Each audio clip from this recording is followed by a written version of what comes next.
The sounds in the cemetery were muted. Fog in the air resembled a tapestry made in the sky. Weeping willows framed some of the graves. Drops of morning dew covered the leaves like tears. The living tiptoed so as not to disturb the dead. Maybe those who have passed on smiled from above, wanting to say, "If only you knew." In vain, Mary tried to place the man who was now standing at the coffin of her father. Stocky legs carried a protruding belly. A hefty chest balanced narrow shoulders, and a well-chiseled head rested on his short neck. His black hair was combed back, exposing baldness. The dark double-breasted suit was spotless, but out of fashion. With tired curiosity, Mary walked over to him. His face was unfamiliar to her. His pale blue eyes squinted several times while focusing on her. She said, "You must have been a friend of my father." At that, Cass Ryder snapped out of his thoughts. "Maybe," he said simply. He wiped some sweat off his forehead. It was a hot and sticky summer day.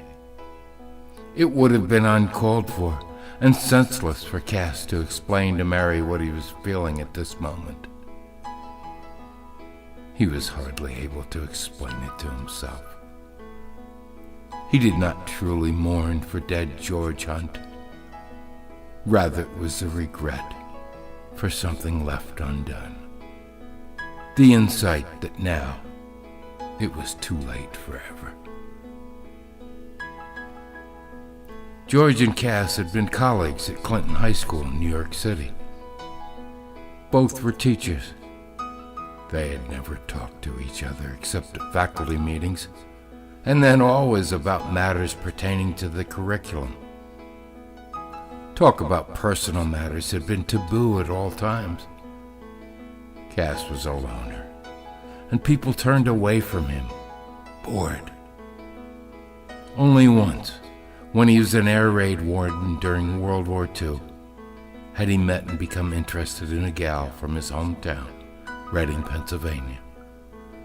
But he could not hold her interest, and she quickly tired of him. He, Cass, had no friends. He had never felt the need to share his thoughts with anybody. He had been brought up to be a loner. In their struggle to provide a good education for their only child, his parents had taught him respect, but failed to cultivate his social skills. Left alone at home most of the time, Cass had learned to bury himself in history books, and he became a respected history teacher.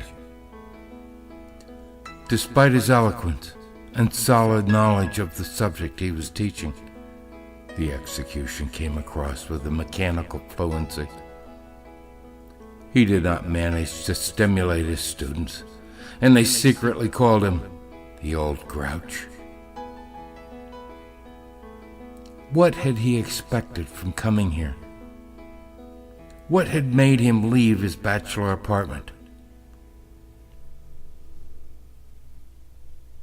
In the dimness of the cemetery chapel, the sweet, heavy scent of myrtle and the sound of the organ permitted an alien feeling to take over.